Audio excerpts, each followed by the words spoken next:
আসসালামু আলাইকুম রহমতুল্লাহ আলহামদুলিল্লাহি ওয়াহদা ওয়াসসালাতু ওয়াসসালামু আলা মান লা নাবিয়্যা বা'দাহ আম্মা বাদ। সম্মানিত ভিউয়ার্স, আমাদের এই প্রোগ্রাম যারা যেখান থেকে দেখছেন সবাইকে আন্তরিক অভিনন্দন জানাচ্ছি। আজকে আমরা জানব পবিত্র শুক্রবার এবং রমজান মাসে কোনো ব্যক্তি মারা গেলে তার কি ফজিলত রয়েছে। জান্নাত লোভে নয় শুধু তোমার প্রেমে, এ হৃদয় করো তোলা। সম্মানিত দর্শক মণ্ডলী, শরে সুদূর কিতাবের ৬২ নম্বর পৃষ্ঠার মধ্যে রয়েছে যে কিতাবটি লিখেছেন ইমাম জালালউদ্দিন সুয়ুতি রহমাতুল্লাহ আলাইহি। তিনি বলছেন, মান মাতা ইয়াউমাল জুমআতি আও লাইলাতাল জুমআহ উজিরা মিন আযাবিল কবরি ওয়া জাআ ইয়াউমাল কিয়ামাতি ওয়া আলাইহি তাবিউ শুহাদায়ে। অর্থাৎ তিনি উল্লেখ করেছেন যে ব্যক্তি শুক্রবারে মারা যাবে অথবা শুক্রবার দিন কিংবা রাতে, সে ব্যক্তি কবরের আযাব থেকে মুক্ত থাকবে, অর্থাৎ কবরের আযাব তার স্টপ থাকবে এবং সে হাশরের মাঠে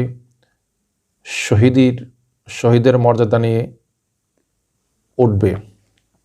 সম্মানিত ভিউয়ার্স, উলামায়ে কেরাম সে বিষয়ে একটি একতলাপ করেছেন। যদি কোনো ব্যক্তি মুসলমান না হয়, অর্থাৎ অমুসলিম কোনো ব্যক্তি যদি শুক্রবারে মারা যায় কিংবা রমজান মাসে মারা যায়, তাহলে কি তার কবরের আযাব মাফ হবে না, তার জন্য এই সুযোগ নেই।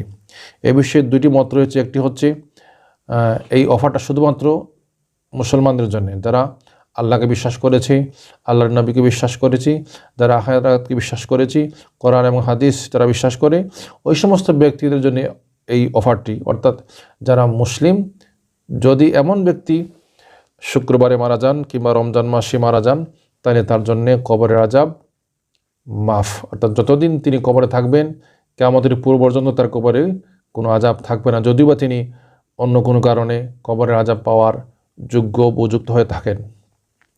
আরেকটি অভিমত হচ্ছে, যেমন আমাদের দেশে শুক্রবার জনগণের জন্য সব কিছু অফ, সরকারি অফিস আদালত, হাসপাতাল, পোস্ট অফিস, আদালত, অনেক সরকারি প্রতিষ্ঠান সরকারি লোকদের জন্য যেমন বন্ধ, তেমনি বেসরকারি লোকদের জন্য বন্ধ, সাধারণ জনগণের জন্য বন্ধ। ঠিক তেমনিভাবে যিনি শুক্রবারে মারা যাবেন অথবা যিনি রমজান মাসে মারা যাবেন, তিনি মুসলমান হলেও কবরের আযাব থেকে রেহাই পাবেন। যদি তিনি মুসলমান নাও হন, তিনিও আল্লাহ তাআলার পক্ষ থেকে এই অফার বা এই প্রতিদানের অংশীদার হবেন, অর্থাৎ তার জন্য কবরের আযাব রহিত থাকবে।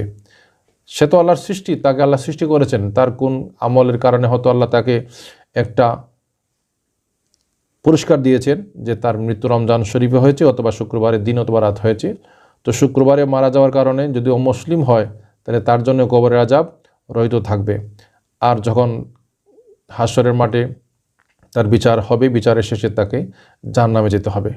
এ বিষয়ে অনেক কিতাবই রয়েছে। এটাই শেষ ফয়সালার কথা যে শুক্রবার এবং রমজান শরীফে অমুসলিম মারা গেলেও তার কবরের আযাব আল্লাহ তাআলা মাফ করে দিবেন। এটা আল্লাহর পক্ষ থেকে অনেক মেহেরবানি। যেমন আপনারা জানেন, আবু তালিব, তিনি হচ্ছেন রাসূল করিম সাল্লাল্লাহু আলাইহি ওয়াসাল্লামের চাচা। তিনি কিন্তু কাফির, মুসলমান হন নাই, কিন্তু তিনি আল্লাহ রাসূল সাল্লাল্লাহু আলাইহি ওয়াসাল্লামকে ছোট্টবেলা অনেক স্নেহ করেছেন, কোলে কাকে নিয়েছেন, আদর যত্ন করেছেন। এ কারণে আল্লাহ তাআলা তাকে এমন একটা হালকা শাস্তি দিবেন, অর্থাৎ তার মাথায়, মুখে, হাতে, বুকে, পিঠে কোনো জায়গায় দোজখের কোনো আযাব স্পর্শ করবে না, দোজখের কোনো আগুন স্পর্শ করবে না। তার পায়ের নিচে শুধুমাত্র একটা স্যান্ডেল লাগিয়ে দেওয়া হবে, আগুনের তৈরি দোজখের একটি স্যান্ডেল লাগিয়ে দেওয়া হবে। এটাই হচ্ছে তার শেষ, আর এটাই হচ্ছে তার প্রথম, এটাই হচ্ছে তার চূড়ান্ত শাস্তি। রাসূল করিম সাল্লাল্লাহু আলাইহি ওয়াসাল্লামকে মহব্বত করার কারণে আবুল তালিব রাসূলের চাচা, কিন্তু কাফির হওয়ার পরেও তিনি পরকালে একটিমাত্র শাস্তি পাবেন, যে শাস্তিটা হচ্ছে তার পায়ের নিচে দোজখের স্যান্ডেল দেওয়া হবে, তাকে আর কোনো শাস্তি দেওয়া হবে না। আরেকটি ঘটনা আমরা জানি, সেই ঘটনাটি বুখারী শরীফের মধ্যেও রয়েছে আবু লাহাব সম্পর্কে। আবু লাহাব সেও রসুলের চাচা। তিনি রাসূলুল্লাহ সাল্লাল্লাহু আলাইহি ওয়াসাল্লাম যখন জন্মগ্রহণ করেছিলেন তখন খুশি হয়ে, এই সংবাদটা শোনার পরে খুশি হয়ে তিনি তার দাসী সুবিয়াকে আজাদ করে দিয়েছিলেন।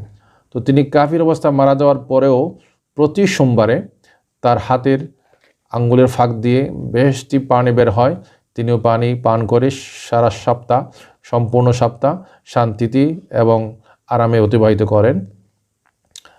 একজন কাফের, তিনি চিরজাহান্নামী, কিন্তু মহানবী সাল্লাল্লাহু আলাইহি ওয়াসাল্লাম দুনিয়ায় জন্মগ্রহণ করেছেন এই সংবাদ শুনে খুশি হওয়ার কারণে তিনি তার দাসীকে স্বাধীন করে দিয়েছিলেন। এ কারণে আল্লাহ তাআলা তাকে কবরে একটি শান্তি এবং একটি পুরস্কার দিচ্ছেন। পুরস্কার হচ্ছে প্রতি সোমবারে যে আঙ্গুল উঁচু করে তিনি তার দাসীকে স্বাধীন করে দিয়েছিলেন, সে আঙ্গুলের ফাঁক দিয়ে বেহেশতি ঝর্ণার মতো বেহেশতি পানি বের হয়, তিনি সেটা পান করে সারা সপ্তাহ শান্তিতে অতিবাহিত করেন।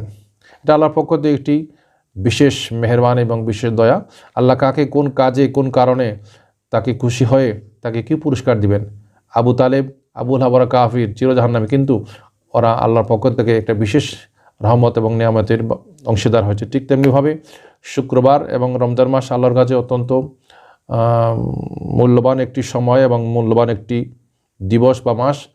এই মাসে অর্থাৎ রমজান মাসে এবং শুক্রবার দিবসে যা মারা যাবে, যদিও তারা মুসলিম হয়, তারপরেও তাদের জন্য আল্লাহর পক্ষ থেকে একটি অফার রয়েছে যে কবরের আযাব তাদের জন্যে মওকুফ থাকবে। সবাই ভালো থাকুন, সুস্থ থাকুন। ইনশাআল্লাহ আগামীতে আবারও আপনাদের সাথে দেখা হবে। আসসালামু আলাইকুম রাহমাতুল্লাহ।